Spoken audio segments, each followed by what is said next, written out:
ගම ඇතුලේ ඉන්න මිනිස්සු සිංහරාජෙන් එපිට ලෝකය ගැන දන්නේ නැහැ. සිංහරාජෙන් එපිට ලෝකේ ඉන්න මිනිස්සු ලංකා ගම ගැන දන්න ප්‍රමාණය බොහොම සීමිතයි. ඔබත් යුද්ධයේ පරිසරය විකුණගෙන නේද දේශපාලනට ආවේ? ඇත්තටම සිංහරාජයේ අයිනෙන් පොඩ්ඩක් විතරයි යන්නේ. දේශපාලනයෙන්ම ජීවනෝපාය සකස් කරගත්ත මිනිස්සු විශාල ප්‍රමාණයක් ඉන්නවා තමන්ගේ පැවැත්ම හදාගත්ත. මේ දේශපාලකයාට තමන්ගේ ඡන්දය වෙනුවෙන් වියදම් කරපු හිතවත්කම් පාපු ඒ පිරිස් තමන්ගේ ආදායම නැවත උපයා ගන්න තමයි ඒ විනාශ කිරීම කරන්නේ. සන්තෝෂම් විදිහට ලැබෙන්නේ පරිසරය විනාශ කර ගැනීමට දෙන ලයිසන් එකක් වගේ එකක්. සුබ දවසක්. පසුගිය මහ මැතිවරණයේදී අලුත් මුහුණු රාශියක් අපි දැක්ක මැතිවරණ වේදිකාවල සහ මැතිවරණ ව්‍යාපාරයේ යෙදෙනවා. ඒ අතරින් පරිසර හිතකාමී අදහස් ඉදිරිපත් කරමින් අපි දැක්කා අලුත්ම මුහුණක් අලුත්ම ආරයකින් දේශපාලනයට ප්‍රවිෂ්ඨ වෙන්න දරන උත්සාහයක්. එහි හරිත පෙරමුණ නමින් නවම දේශපාලන ව්‍යාපාරයක් ආරම්භ කරන්නට බලාපොරොත්තු ඇතිව මේ මැතිවරණ සටනේදී පරිසරය ආරක්ෂා කිරීමේ අරමුණ ඇතිව දේශපාලනයට ප්‍රවිෂ්ඨ වුණු වෛද්‍ය පැතුම් කරන ප්‍රමුඛ කණ්ඩායම. අද දවසේදී මේ පරිසරය ගැන සාකච්ඡා වැඩි වැඩියෙන් අපිට සමාජයෙන් ඇහෙන නිසා අපි හිතුවා ඔහුව සම්බන්ධ කරගත්තොත් හොඳයි කියලා. අද දවසේ නිසා අපේ සාකච්ඡාවට අපි ආරාධනා කරා වෛද්‍ය පැතුම් කරන්නට. ආයුබෝවන් ડોක්ටර්. ආයුබෝවන්. ડોක්ටර් මේ පරිසරය ගැන කතා කරනවානේ මේ දවස්වල බොහොමයක් දෙනෙක්. ඉතින් අපි දැක්ක පසුගිය කාලේ හුඟක්ම සමාජ මාධ්‍ය වගේම ප්‍රවෘත්තිවල පළවෙච්ච කතාවක් තමයි මේ සිංහරාජයේ මැදින් යනවා කියපු පාර. ඔව්. කියන්නේ ලංකාගම හරහා නෙළුවට යන පාර. මෙතනදී අපි දැක්කා ඔබතුමා එතනටම ගිහිල්ලා පොඩ්ඩක් මේ පරිසරය විනාශ කරාට කමක් නැහැ වගේ අදහසක් ජනතාවට දැනෙන විදිහට ප්‍රකාශයක් කරා මිනිසුන්ගේ පැත්තේ ඉඳගෙන. පරිසර හිතකාමියෙක් විදිහට ඒක සාධාරණීය කරන්න පුළුවන්.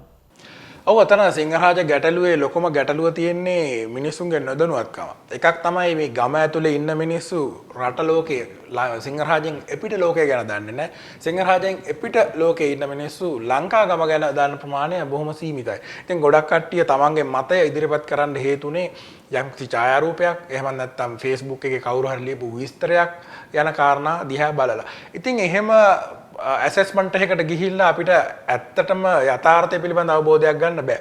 ඉතින් මම ඒ හින්දාම තමයි කෙලිම සිංහරාජයට ගියේ. මම කලිනුත් දෙපාරක් ලංකාගමට මීට කලින් ගිහිල්ලා තිබ්බා. එහෙනම් යම් අවබෝධයක් තිබ්බා. ඉතින් එතනට ගිහිල්ලා අපි ඇත්තටම මේ ප්‍රශ්නේදී ලංකාගමට 3 පාරක් ගියා. ඒ 3 පාරම අපි යම් කිසි ඇසෙස්මන්ට් එකක් කරලා වීඩියෝ කරලා පාලවල් වල ගම්මුන්ට කතා කරලා පැහැදිලිව ඒ යථාර්ථය දැකලා තමයි ජනතාවට කිව්වේ නෑ මෙතනදී සිංහරාජයට වෙන හානියක් නෙමෙයි මෙතන ඇත්තටම සිංහරාජයේ අයිනෙන් පොඩ්ඩක් විතරයි යන්නේ. ඉතින් එතනදී කැලේට වෙන හානිය ඇත්තටම අපි ඕන ප්‍රශ්නයකදී දන්නවා දෙපැත්තම රිස්ක් ඇන්ඩ් බෙනිෆිට් කියලා දෙකක් තියෙනවා. ඉතින් ওই දෙකේදී මෙතන බෙනිෆිට් එක තියෙන්නේ පාර හදලා දුන්නොත් කියන තැන තමයි අපි සමාජගත කරන්න උත්සාහ කරේ. වනාන්තරයට වෙන හානිය බොහොම අවමයි කියන තැන මම හිටියේ. ඒ වනාන්තරයට හානිය ගැන අවම වුණාට මේක ලෝක උරුමයක්.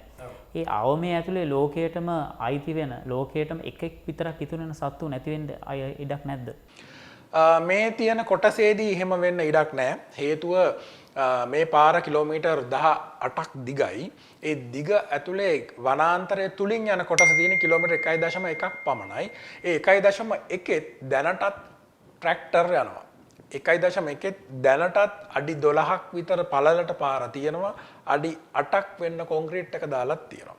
ඉතින් එහෙනම් තව අලුතින්ම කැපීමක් වෙන්නේ නැහැ. මේ කොන්ක්‍රීට් එක දාන්න අඩි 12ක් පළල කරන්න වනාන්තරයේ තුලින් යන 1.1ක් 2003 දී විතර කපපුවා. ඒ කියන්නේ එතනින් එහාට තිබ්බේ කොහොමත් මේ වෙනකොට නැතුව ගිහලා 2003 ඉඳලා අවුරුදු 17ක් තිස්සේ නැවත අර අලුතෙන් ජනනය වෙච්ච කොටසක් විතර ඒ ටික තියෙන. ඒ ටිකම තමයි මේ කිලෝමීටර් 12ක් සමා වෙන්න අඩි 12ක් විතර තියෙන එක අඩි 15ක් විතර වෙන්න පොඩි පළල් කිරීමක් කරන්නේ. ඉතින් මම හිතුවා වනාන්තරයට මේන් වෙන්න තියෙන හානිය එතරම්ම සැලකීමක් නැහැ.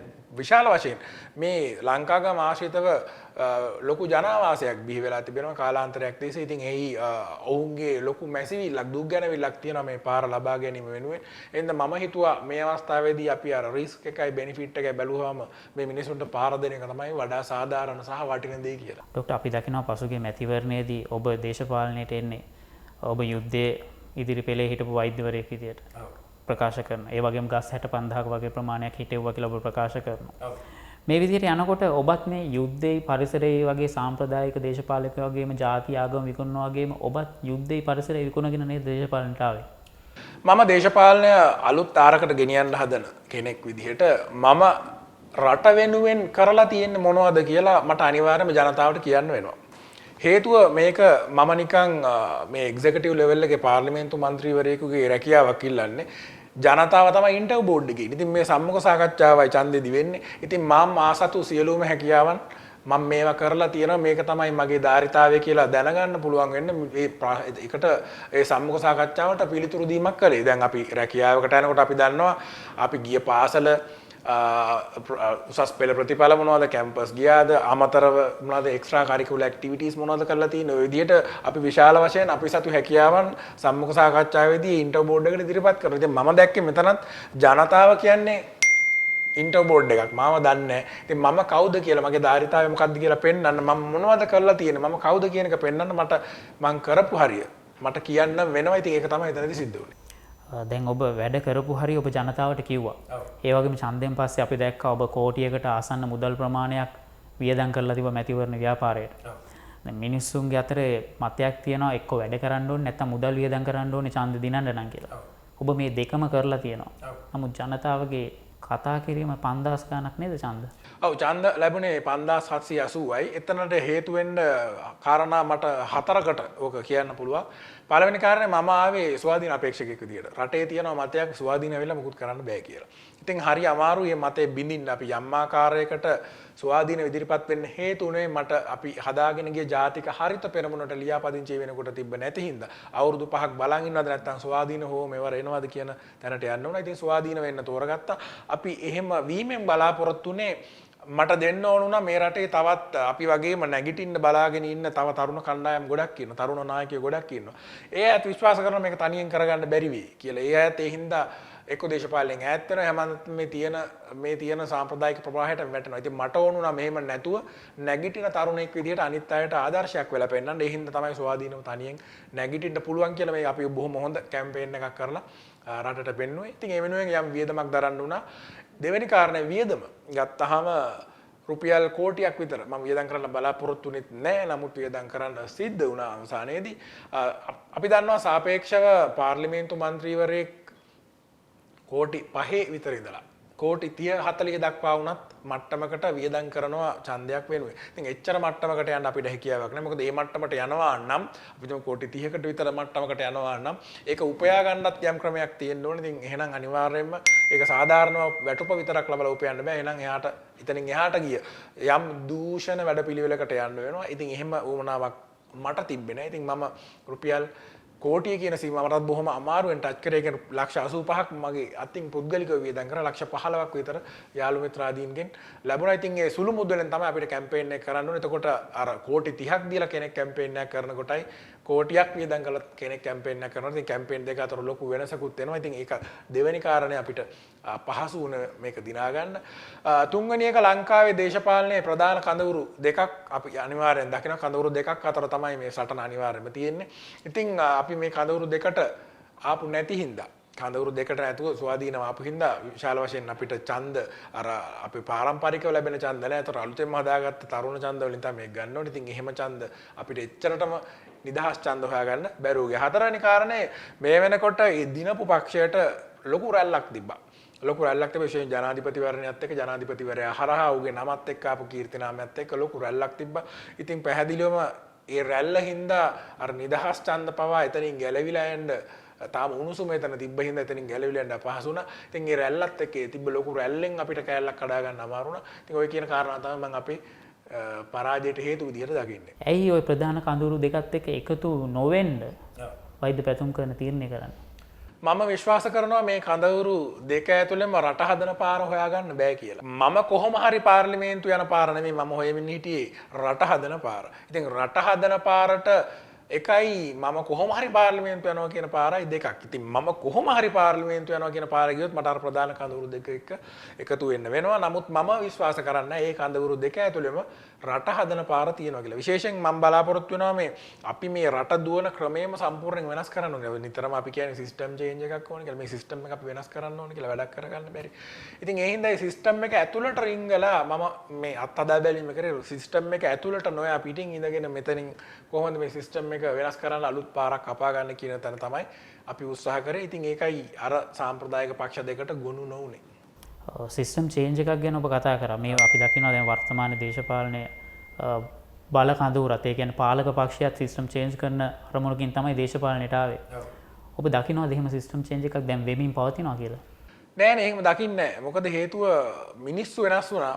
සමහර ලාවට ඔලු ගෙඩි කීපයක් වෙනස් වුණා. ඔලු ගෙඩි වෙනස් වුණාට අර පවතින ක්‍රමය වෙනස් වෙන්නේ නැහැ. මොකද මේ පවතින ක්‍රමයෙන්ම ජීවනෝපාය කරගත්ත විශාල පිරිසක් ඉන්නවා. පවතින ක්‍රමය නඩත්තු කරගන්න ඒකත් එක්කම ජීවත් වෙමින් ඒකම පවත්වාගෙන යාම ජීවනෝපාය කරගත්ත. තමන්ගේ පැවැත්ම කරගත්ත ලොකු පිරිසක් ඉන්නවා. ඉතින් ඒ පිරිස ඉන්නකන් ඒගොල්ලෝ මේ සිස්ටම් එක වෙනස් වෙන්න දෙන්නේ නැහැ. ඒ හින්දා ඒ කඳවුරු ඔය දේශපාලන කඳවුරු දෙක ඇතුලේ දේශපාලන සංස්කෘතිය හැදිලා තියෙන්නෙම ඒ විදිහට ඔය තියෙන සිස්ටම් එක පවත්වාගෙන යන්න. ඉතින් ඒ සිස්ටම් දෙක පවත්වාගෙන යාම ඇර ඔවුන්ට විකල්පයක් නැහැ මේක වෙනස් කරන්න. ඒකයි කියන්නේ මේ පක්ෂ දෙක ඇතුලේ මේ සිස්ටම් චේන්ජ් කියන එක නෑ. ඒක කරන්න නම් අපිට පැහැදිලිවම අලුත් තැනකින් අලුතෙන් පටන් ගන්න වෙනවා. ඒ අලුත් තැන අලුත් විදිහට පටන් ගත්තත් ඒක අසාර්ථක වෙලා තියෙනවානේ. ඒක අසාර්ථක වෙන්න පුළුවන්. මොකද මං අර කිව්ව ආකාරයකට මේ දේශපාලන කඳවුරුත් එක්ක ජීවනෝපාය කරගත්ත පිරිසක් ඉන්නවා. විවිධ තනතුරු ගන්න වේවා, සල්ලි ගන්න වේවා, විවිධ කොන්ත්‍රාතු ගන්න වේවා. ඒ දේශපාලනයෙන් වාසි ලබන ලොකු පිරිසක් ඉන්නවා. වාසිය කියන්නේ රැකියාව ගන්න එක, පාරට තාර දාගන්න එක, ළමෙක් ඉස්කෝලේ දාගන්න එක වගේ පුංචි දේවල් වල ඉඳලා විශාල ඩිරෙක්ටර් කමක්, සභාපතිකමක් ගන්න ලොකු එක දක්වා මේ දේශපාලනයෙන්ම ජීවනෝපාය සකස් කරගත්ත මිනිස්සු විශාල ප්‍රමාණයක් ඉන්නවා. තමන්ගේ පැවැත්ම හදාගත්ත මිනිස්සු ඉන්නවා. ඉතින් ඒ අය මේක වෙනස් වෙන්න දෙන්නේ නැහැ. අපි අලුතෙන් මේක කතා කරලා වෙනස් කරන්න පුළුවන් බව පෙන්නලා යම් විශ්වාසයක් ගොඩනගුවොත් විතරක් අපිට යම් කිසි පොඩි ස්පාක් එකක් ලබා ගැනීම හැකියාව තිබ්බා. එක සැරේට සිස්ටම් එක චේන්ජ් වෙන්නේ නැහැ. මේක දවසෙන් කරන වැඩක්, එක ඡන්දෙන් කරන වැඩක් නෙමෙයි. යම් කිසි කාලාන්තරයක් අවුරුදු 10ක් 15ක් 20ක් වෙන්න පුළුවන්. ඒ කාලාන්තරයක් ජනතාව එකතු කරගෙන ක්‍රමයෙන් යන එක. ඒකට මූලාරම්භයක් අපි තියාගත්තා කියලා හිතනවා. ඒකෙන් මං හිතනවා අපි හොඳ ගැම්මක් ඇතුව පිම්මක් පැනගත්තා. එතනින් සීට් එකක් තිබ්බනම් මීට වඩා මේ ගමන ඉක්මන් වෙන්න තිබ්බා. නමුත් අපි නවතින්නේ ඒ ගැම්ම ඒ පිම්ම ඉදිරියට අරගෙන යන්න කල්පනා කරගෙන ඉන්නවා. ඔබලගේ ගැම්ම මේ පිම්ම ඉදිරියට යන්න පටන් ගත්තේ පරිසරයත් එක්ක එකතු වෙලා. දැන් අපි දකිනවා මේ මෑත කාලේදී මාධ්‍ය වාර්තා වලින් එළියක් කරන දවසට අක්කර 3ක වන විනාශයක් සිද්ධ වෙනවා වගේ ප්‍රකාශ එක පැත්තකින් ඇහෙනවා. අනිත් පැත්තෙන් කියනවා ඒව බොරු කියලා ආණ්ඩුව පැත්තෙන්. මේ පරිසරයත් එක්ක සම්බන්ධ වෙලා ඉන්න පරිසරය ගැන අත්දැකීම් තියෙන ඔබ කොහොමද මේක දකින්නේ? මේක ඇත්තක්ද එහෙම නැත්නම් රජය කියන වගේ බොරුවක්ද? ඔක දෙපැත්තම තියෙනවා. ලංකාවේ වනාන්තර විනාශ වෙන්න මම හේතු කාරණා 3කට බෙදනවා. අපි බලුවොත් පළවෙනි කාරණය තමයි ලංකාවේ ලොකුම වන විනාශ වෙන එකට දේශපාලන හේතු. දැන් අපි හිතමු දේශපාලනික හේතු විදියට ගත්තාම ඡන්දයකට වැඩ කරන මිනිස්සු තමන්ගේ දේශපාලකයාගෙන් යම් යම් වරප්‍රසාද බලාපොරොත්තු වෙනවා.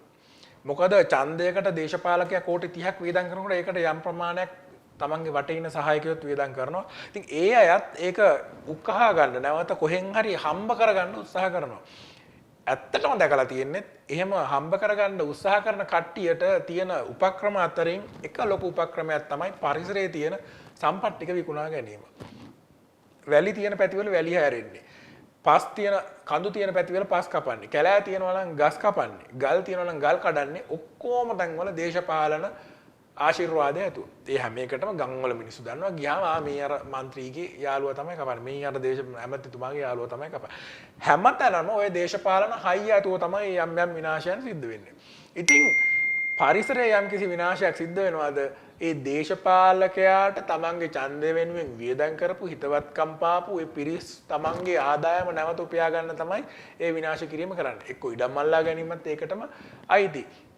ඉතින් අපි දකිනවා මේ පැහැදිලිවම අර දේශපාලන සන්තෝෂම් විදිහට ලැබෙන්නේ පරිසරය විනාශ කර ගැනීමට දෙන ලයිසන් එකක් වගේ එකක්. ඉතින් ඒ හින්දා ඒගොල්ලෝ අනවශ්‍ය විදිහට පරිසරයෙන් ඉඩම් මල්ල ගන්නවා, වැලි හරනවා, ගස් කපනවා, කැලෑ කපනවා. ඔය ආකාරයේ විශාල විනාශයක් ලංකාව පුරාම සිද්ධ වෙන ඕනතරම් උදාහරණ තියෙනවා. ඒක තමයි දේශපාලන හේතු. ඒක තමයි ප්‍රබලම පරිසර විනාශයට ලංකාවේ තියෙන හේතු. ඔබ සඳහන් කරනවා මේ පරිසර විනාශය ගැන නෙමෙයි අපි කතා කරන්න ඕනේ මේ තියෙන සම්පත් කොහොමද පරිසරයේ කළමනාකාරීත්වය ගැන කියලා. මොකක්ද ඒක කළමනාකාරීත්වය කරන්නේ කොහොමද මේ අසීමිත ජනගහනයක් වැඩි වෙනවා දැන් ලංකාවේ ඉක්මනින්ම. එතකොට මේ සීමිත පරිසර සම්පත් කොහොමද මේ භාවිතා කරන්නේ ඔබගේ කළමනාකාරීත්වය කියන වචනය ඇතුලේ? ඔව් ඒකට යන එක ලොකු ගමනක්. අපේ ජාතික හරිත පෙරමුණේ හරිත ප්‍රතිපත්ති සංග්‍රහය ඇතුලේ අපි ඒක ලස්සනට විස්තර කරලා තියෙනවා තිරසාර සංවර්ධනයකට කොහොමද යන්නේ කියන එක. ඉතින් තිරසාර සංවර්ධනයකට යන්න ඒක ලොකු මූලික සැලසුමකින් පටන් අරගෙන අහලා තියෙනවාද නැෂනල් ෆිසිකල් ප්ලෑන් ජාතික භෞතික සැලැස්ම. එකක් තියෙනවා ක්‍රියාත්මක වෙන්නේ නැති වුණාට අපි ඒක අලුතෙන් හදවලා ලංකාවේ මුළු සංවර්ධනයට යන්න පුළුවන් වෙන්න බ්ලූප්‍රින්ට් එකක් හදා ගන්න ඕනේ. කියන්නේ මුළු සැලැස්මක්. අපි හරිත ප්‍රතිපත්ති සංග්‍රහය තුල කියන්නේ අවුරුදු 30කින් මේ රට හදන්න පුළුවන්. හදන්න පුළුවන් කියන්නේ සංවර්ධිත රාජ්‍යයක් ලෝකයේ දියුණු රාජ්‍යයක් බවට පත් කරන්න පුළුවන් අවුරුදු 30ක් ගත වෙනවා මේකට. ඉතින් අපි අවුරුදු 30ේදී මේ රට කොහොම වෙයිද? එතනදී තිරසාරව පරිසරයත් මිනිසාත් සමබරව ඉන්නේ කොහොමද කියන තැනට යනකොට අපිට විසඳ ගන්න පුළුවන් ලොකු ගැටලු රාශියක් තියෙනවා. ඒවා දැන් ඉඳලම විසඳගෙන කොහොමද යන්නේ කියන තැනට මම සරලව උදාහරණයකින් මෙහෙම කියන්නම්. අපි ඒක පටන් ගන්නෙම ලංකාවේ තියෙන භූමිය කොටස් 4කට බෙදන්න ඕනේ කියන තැන. අපි ඒක විද්‍යාත්මකව ගණනය කරපු බෙදීමක් කරනවා. අපි ජනාවාස හදන්නේ කොහෙද? කාර්මික නගර කර්මාන්ත හදන්නේ කොහෙද? කෘෂි කර්මාන්තයට කොච්චර ඉඩමක් වෙන් කරනවද? ඊට පස්සේ ඊටු ටික වනාන්තර වලට කොච්චර වෙන් කරනවද? ඔය කියන මූලික හරය ඇතුලේ තමයි ඉඩම් බෙදිලා රටේ බ්ලූප්‍රින්ට් එක පටන් ගන්නෙ. එතකොට ජනාවාස වලට යනකොට අපිට හිතන්න පුළුවන් දැන් ජනජාහනය මෙච්චරයි අවුරුදු 30කින් තව මෙච්චර වැඩි වෙනවා කියලා ප්‍රස්තාරයක් හදලා ගාන හදන්න පුළුවන්. අවුරුද්දකට දරුවෝ ලක්ෂ 3.5ක් විතර ඉපදෙනවා. එහෙනම් අවුරුද්දකට අපි සාමාන්‍යයෙන් කසාද බඳීවි 1,75,000ක් විතර ගෙවල් කීයක් හම්බ වෙනවද? එහෙම ගාන හදන්න පුළුවන්. එහෙනම් ජනාවාස වලට අපිට කොච්චර ඉඩම් වෙන් කරන්න වෙනවද? දැන් තියෙන නිවාස සාමාන්‍යයෙන් අපි දන්නවා ඉඩමේ මැද්දේ පුංචියට ගේ හදලා තියෙනවා. එහෙම ඉඩම් නැති වෙනකොට පරම්පරාවෙන් ඊළඟට යනකොට ඒ ඉඩමම ගෙවල් 2-3 වෙලා තියෙනවා. දැන් සාමාන්‍යයෙන් මේ කොළඹවට නම් එහෙම හිස් ඉඩමක් හොයාගන්න බැරි මට්ටමකට ඇවිල්ලා තියෙනවා. කොළඹින් ආසන්නයේ තියෙන දැන් කළුතර ගම්පහ වගේ ප්‍රදේශ වලටත් කොළඹට කිට්ටු ඒරියාස් වලට යනකොට ගෙවල් ළඟ හැදිලා වැසිකිලි වලක් ලිඳක් අතර පරතරයක් නැති වෙන මට්ටමකටම ඇවිල්ලා තියෙනවා. ඒ හින්දා මේක අක්‍රමවත්ම නාගරීකරණයක් වෙමින් යනවා. ඉතින් මේකට අනිවාර්යෙන් අපිට ජනාවාස සැලසුම් කරන්න වෙනවා නිවාසත් එක්ක. ඉතින් ඒ හැනුව අපිට ගණන් හදන්න පුළුවන් කොච්චර ජනාවාස ඕනද කියලා. එහෙනම් තට්ටු නිවාස කොහොමද හදන්නේ? ඒවට ෆයිනෑන්ෂල්ස් කොහොමද දෙන්නේ? ඊට පස්සේ ඒවා ගෙවෙන්න මිනිසුන්ට කර්මාන්ත තියෙන්න ඕන. අන්න එතකොට අපි යනවා කර්මාන්ත වලට අපි මොනවද කරන්නේ? ඊළඟ අවුරුදු 30ේදී අපේ ආර්ථික සැලැස්ම. ආර්ථික සැලැස්මක් හදලා මෙන්න මේ කර්මාන්ත අපි ලංකාවට ගෙනවා. ඒ කර්මාන්ත අපි ලංකාවේ කාර්මික නගර කොයි පැතිවලද හදන්නේ? කාර්මික නගර ආශ්‍රිතව යටිතල පහසුකම් කොහොමද හදන්නේ? කාර්මික නගර ආශ්‍රිතව අපි කොහොමද හරිත නගර බිහි කරන්නේ මිනිසුන්ට ජීවත් වෙන්න පුළුවන් වෙන්න? මේ විදිහට ඒවා ලින්ක් වෙන මහා මාර්ග හැදෙනකොට ඔය විදිහට බ්ලූප්‍රින්ට් එකක් හදන්න පුළුවන්. ඒ වගේම තමයි කෘෂි කර්මය ගත්තාම ලංකාවේ ජනගහනයටත් අනාගතයේ අපිට අවශ්‍ය වෙන අපනයන සැලසුම් වලටත් යන්න අපිට කෘෂි කර්මාන්තය කොහොමද දිනු කරන්න වෙන්නේ? එහෙනම් අපිට කොච්චර ඉඩම් කෘෂි කර්මාන්තය සඳහා වෙන් කරන්න වෙනවද කියලා විද්‍යාත්මකව ගණනය කරන්න පුළුවන්. පැහැදිලිව අපි දන්නවා ලංකාවේ අල වලට අල මෙට්‍රික් ටන් ලක්ෂ 2ක් අවුරුද්දකට ඕනේ. දැන් හදන්නේ ඔකේ 140 ඉතුරු 60 ගෙන්නනවා. අපි බලන්න ඕනේ මේක 100ට 100ක් වෙනකන් ගෙනියන්න අපිට කොච්චර ඉඩම් ඕනද? ඒ ඉඩම් වලින් අපිට හරිතාගාර හදන්න ඕනද?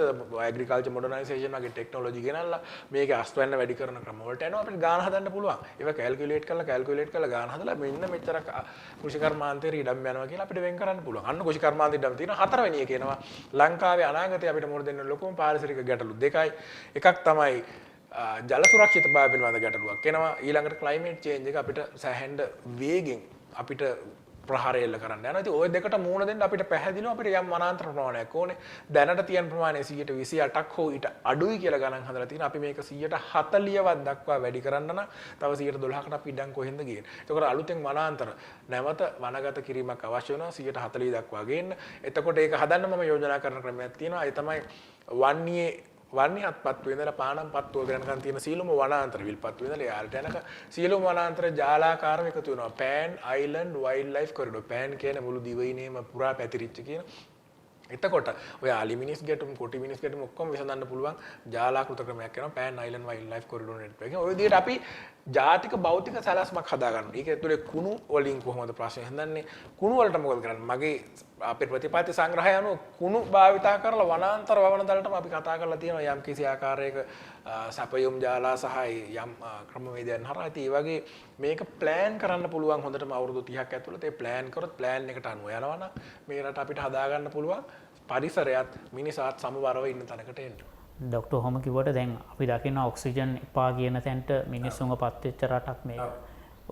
අක්කර 100ක් නෙමෙයි අක්කර 29ක් විතරයි විනාශ වෙලා තියෙනවා කියන රටක් මේක. එහෙම රටේ ප්‍රබලයෝ මෙහෙම කියද්දි ඔබම සඳහන් කරනවා ප්‍රබල බලකඳුරු දෙකක් ඒ දෙගොල්ලන්ගේ මතය තමයි සමාජයේ ක්‍රියාත්මක කරන්න දිගින් දිගටම උත්සාහ කරන්න කියලා. ඔය තැනට රට ගේන්න පුළුවන්. ඒක තමයි කියන්නේ මේ තියෙන දේශපාලන කඳවුරු දෙක ඇතුලේ ඕක කරන්න බෑ. මේ තියෙන සිස්ටම් එක ඇතුළේ ඔක කරන්නත් බෑ. ඒ හින්දායි අපි අලුත් ප්‍රවාහයක් පටන් ගත්තේ මේක කරන්න පුළුවන්. මේක කරන හැටි අපි කතා කරන අඩු ගන්න නේද? අපි දේශපාලන ව්‍යාපාරයක් අලුතෙන් පටන් ගන්න තියෙනවා. අපි අලුත් තරුණ ප්‍රජාව ඇතුළේ බලාපොරොත්තුවක් ඇති කරලා තියෙනවා.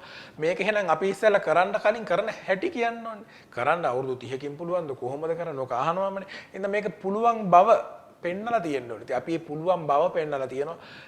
එතනින් එහාට මේක වෙනස් කරගන්න එකට මේ නායකත්වය වෙනස් කර ගැනීම අනිවාර්යෙන් කරන්න වෙනවා. ඒ හින්දා රටේ කණු තුනක් ඕන වෙනවා. මගේ ওই සැලැස්මේ අනුව රටේ ප්‍රධාන අංකයන 3 pillars මුල් ගල් තුනක් ඕන වෙනවා.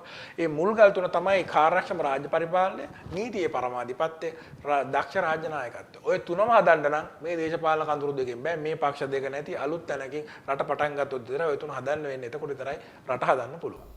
දැන් අපි දකිනවනේ රට අලුත් තැනකට යන්න තව සෑහෙන කාලයක් යයි කියලා. එතකොට දැන් ඔබේ ඔය සංකල්පය ක්‍රියාත්මක කරන්න මේ ප්‍රබල දේශපාලන පක්ෂ වලින් ඔබට ආරාධනා කළොත් ඔබ ඒක බාර ගන්නවද? මේ සිස්ටම් එක ඇතුළේ ඔක කරන්න බෑ. මේ සිස්ටම් එක ඇතුළේ මොකද අතිදක්ෂ රාජ්‍ය පරිපාලනයක්, පරමාධිපත්‍යයේ තියෙන නීතියක්, දක්ෂ නායකත්වයක් ඔය තුනම නැතුව ඔක කරන්න බෑ. ඔය තුනම මේ පක්ෂ ඇතුළේ ඇති වෙන්නේ නැහැ. ඉතින් මම මේ මොනවා කරලා ඔක ඇතුළේ කරන්න ගියත් ඔක කරන තත්ත්වයක් දැනට රට තුල නැහැ. ලංකාවේ 150කට වැඩි ජනගහනයක් දීපු මතය ඔබ වැරදි කියලාද කියන්නේ? ඔව් ඒ බහුතර මතය හැමතිස්සෙම නිවැරදි මතය නෙමෙයිනේ.